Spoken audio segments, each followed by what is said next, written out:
Aujourd'hui, à Comment c'est fait? Les freins d'automobile. Frein à tambour, à disque, à système anti-blocage, la technologie évolue depuis les débuts de l'automobile. On va de plus en plus vite aussi. Mais quelle que soit sa technique de freinage, l'équation reste la même. Plus on va vite, plus c'est difficile de freiner rapidement. Alors pourquoi est-ce que nos bolides sont de plus en plus rapides? C'est curieux, non? Eh bien, on va le voir, c'est qu'il y a encore bien des possibilités d'améliorer les techniques de freinage. Les freins sont un équipement essentiel à tout véhicule, car il lui permet de ralentir et de s'immobiliser. Toutefois, les freins sont demeurés pratiquement inchangés depuis plus de 40 ans.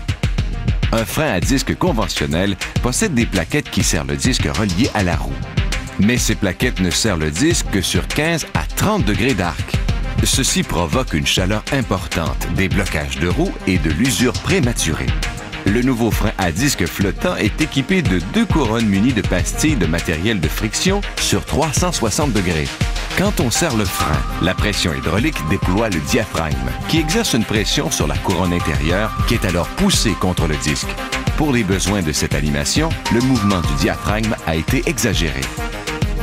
Mais bien que simple, la conception de ce frein nécessite de nombreuses étapes complexes de développement.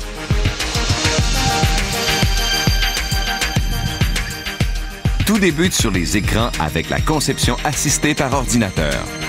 Ces puissants logiciels créent de véritables objets en 3 dimensions qui peuvent être manipulés virtuellement. On procède ensuite aux analyses numériques. Ici, on soumet les modèles numériques à des freinages répétés pour valider la conformité des pièces par rapport aux objectifs de la conception. Les logiciels vérifient les échanges de chaleur, les effets des vibrations et la résistance à la rupture. Le bon choix des matériaux est critique. Des composantes électroniques doivent aussi être créées. Ici, on voit la délicate confection des minuscules capteurs de couple qui mesurent l'effort déployé par le système de freinage. Le capteur de couple est la principale composante de l'IBS, le système de freinage intelligent, qui fonctionne plus efficacement que l'anti-blocage traditionnel et réduit les distances de freinage. Puis, c'est l'étape de la fabrication des pièces prototypes qui seront testées. L'usinage de ces pièces doit absolument tenir compte des exigences de la fabrication en grande série.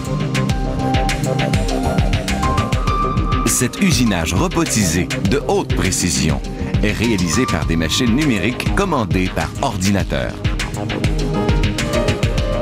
Le liquide aspergé sert à refroidir les pièces durant l'usinage.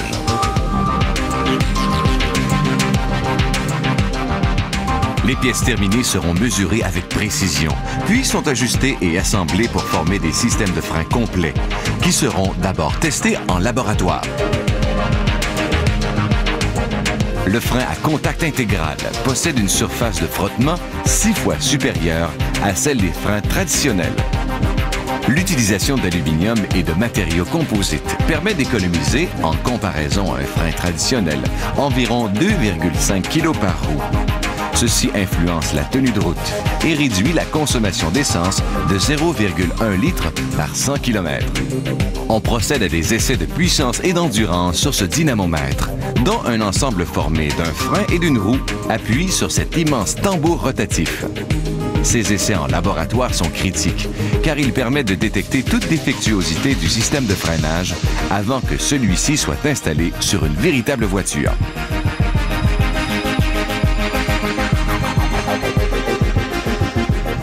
Afin d'évaluer la puissance et l'endurance des freins à contact intégral dans des conditions extrêmes, ceux-ci ont été installés sur cette Porsche 911 Turbo inscrite en coupe Motorola.